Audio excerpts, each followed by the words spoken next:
Welcome once again to the Tin Dog Podcast. It's nice to be back recording again. So, what will we be talking about this time? I have been asked by many people to discuss the 2005 season, or the Ninth Doctor's time. Well, I'll be doing that. But I won't be starting with the Ninth Doctor Christopher Eccleston. I'll be starting with the Ninth Doctor Richard E. Grant. But before I do that, I'm going to talk about something that happens on I think it's the 5th or possibly the 6th of November, which is the release of the Season 3, or the 2007 season, the current one, on DVD. I've been sent a set by 2Entertain, who are the people who release the DVDs for the BBC to review, and I must admit it's a very, very nice thing. You get 6 discs, which is a bit of a bonus in comparison to the 2005 season. So what do you get? Well, 14 episodes. That includes the Christmas special from last year, which is the one with Donna in it. And of course, you get all the episodes that you watched on TV, all with commentaries, different to the ones you could download. So if you're in it for the commentaries and the extras, not a problem. And I suppose that is the problem when it comes to Doctor Who box sets. You watch the episodes, you tape the episodes off the TV, you've got them already. But of course, that could be in breach of copyright. So why should you buy this set? It's the extras. That's what it comes down to. Obviously, you end up with episodes without the credits being all squashed up. You get to hear the full music without somebody talking about Strictly Come whatever it is at the end. And that sort of thing. And only Joseph will do. Or have I digressed again? I suspect I have. It's the extras. That's what you want. You want to watch them. So what do you get? Well, you get outtakes. And let's face it, that's what we've always wanted. Unfortunately, they're not the fabulous things that you expect at the end of Smokey and the Bandit. They are people just sort of tripping over lines. There are deleted scenes. Now, it's useful, in fact, from a production point of view, it's very useful to see what Doctor Who raw footage looks like before it gets put through that rather nice digital processor that gives it a sort of filmic quality. It does look, as far as the untrained eye is concerned, in the deleted scenes, which of course haven't been treated, that you're watching some sort of student project. It's a very odd thing to witness. The deleted scenes consist of stuff from across the board, well worth having a look at. But my favourite part of this is where David Tennant speaks directly to camera. Now, David Tennant, in the story Human Nature, is talking, giving instructions to Martha. And then there's a bit where Martha fast forwards, and then she gives, the last one, which is what we saw as viewers. But here you get to see it completely unedited. And you see the Doctor give his 6 instructions, and then he goes into this huge monologue about how he went to his favourite gig, and it was the House Martins, and then they broke up very soon after that. And it's a wonderful moment. And then he snaps straight back into the Doctor, straight back into the scene. It's really, really, really good. Of course, Disc 4 is the one that will take the hammering from your machine. You'll probably just leave it in. It's got Human Nature, Family of Blood, and Blink on it. Of course, included are David Tennant's video diaries, which, as far as I'm concerned, are almost the highlight of the whole box set. What is missing? Now, there's possibly 2 things missing from this set that I think I would have put in. One is the animated story.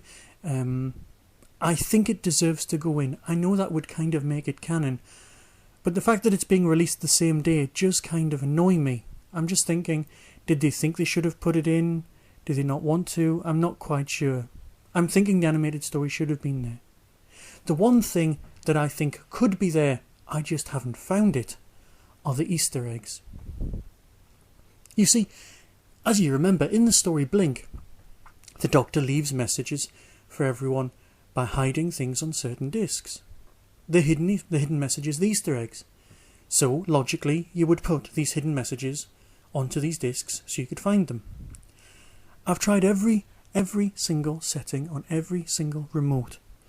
Were the BBC really clever and they haven't put the Easter eggs on in order to make you keep looking for it?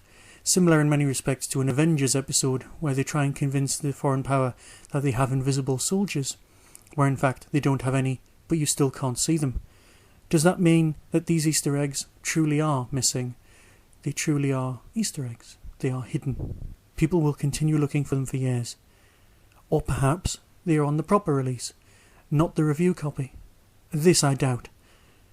But that's what I would have put on. I would have hidden them somewhere on the set. But if you can find them, please email me, because I've been completely unable to find them. That's tin-dog@hotmail.co.uk. Another thing that's missing, sorry, this makes it 3 now, doesn't it, is the Children in Need concert. Rather oddly, they've included the Children in Need build-up, the confidential that goes with it. It tells you all about the concert, tells you what's happening, gives you the background, but the actual concert itself is missing. It's a weird thing to do. Surely it would have been more logical to do it the other way around. Put the concert on, but miss out the making of. Anyway, is it worth getting? You'll buy it anyway. It's Doctor Who. It's this current season. It's a box set. It's a very nice looking thing. But if the only thing that this box set gets you to do is give Donna another chance before she comes back next Easter, well, it's kind of worth it in that itself.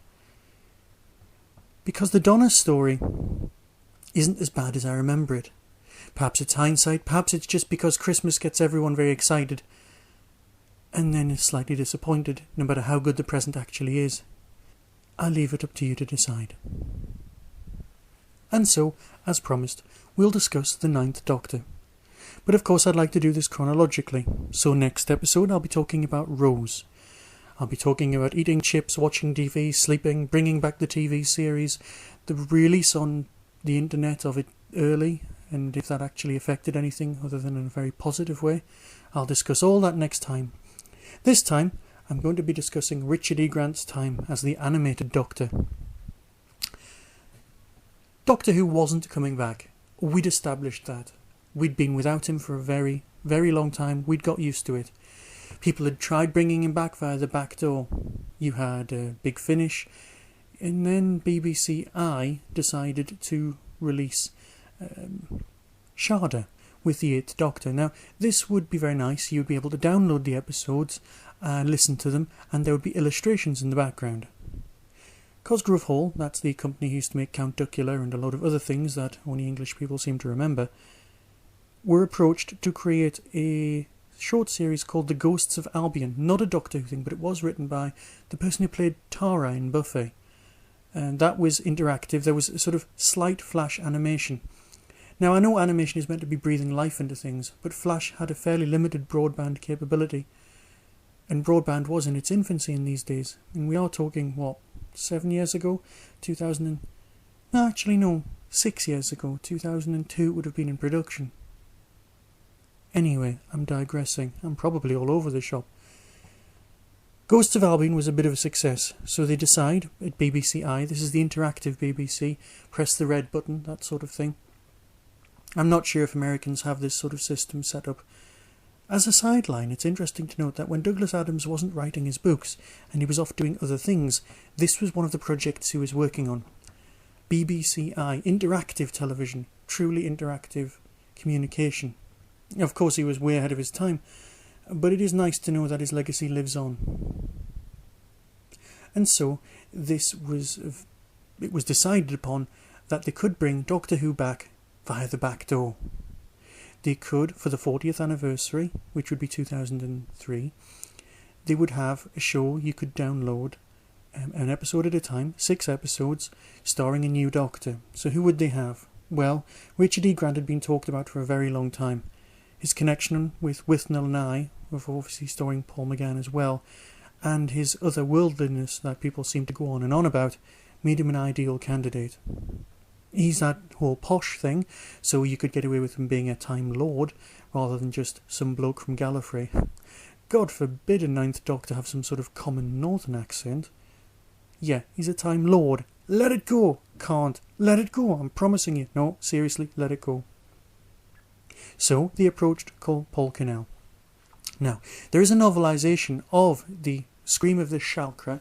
I have been mispronouncing it, I am sorry, but for years all I did was read it, and I'm not the world's best reader.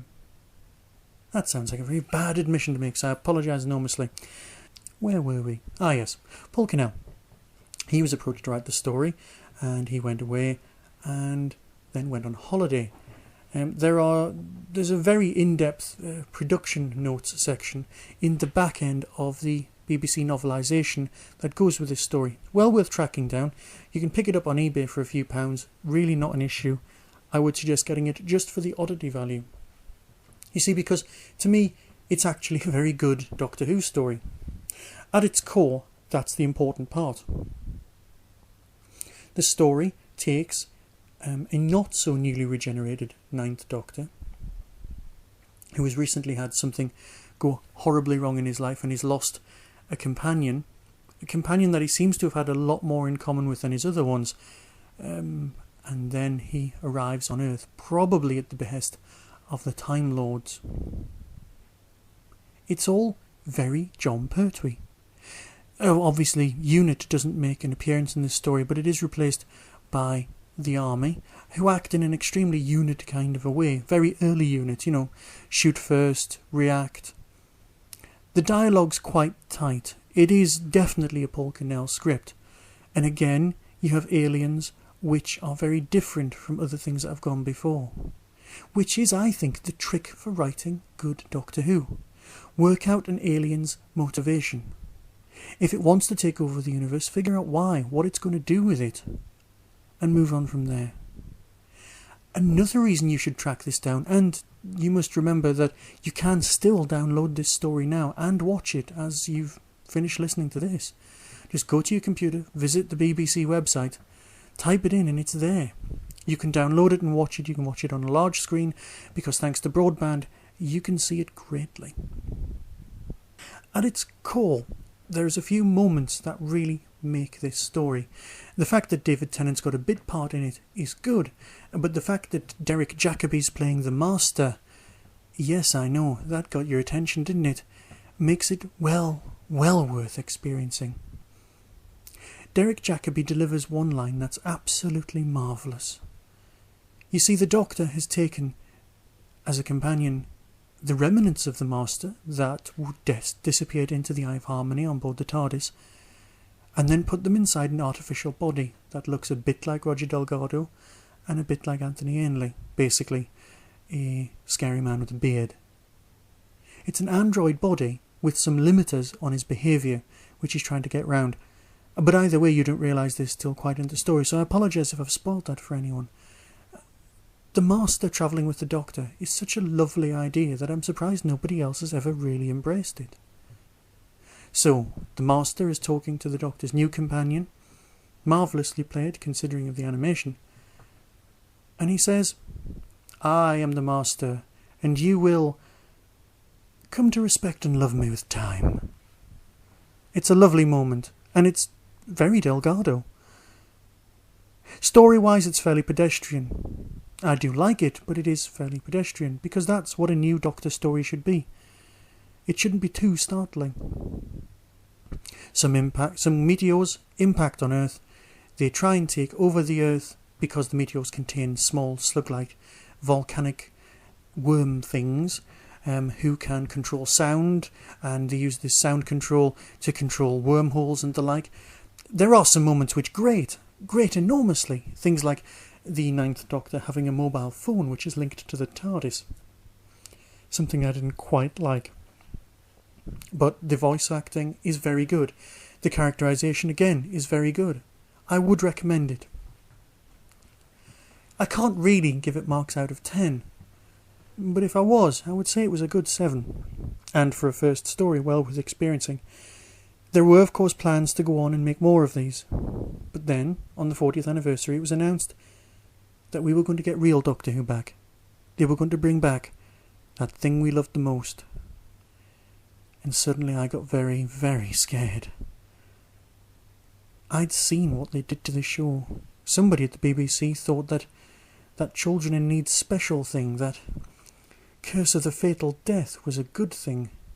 What were they going to do to my beloved thing? The thing that I thought was dead, the thing that you could worship because it was no longer with us.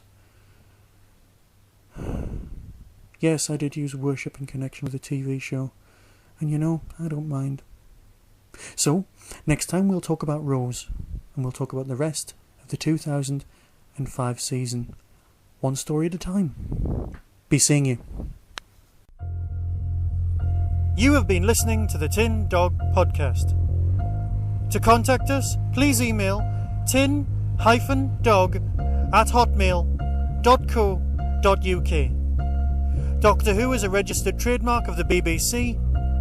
No infringement is intended.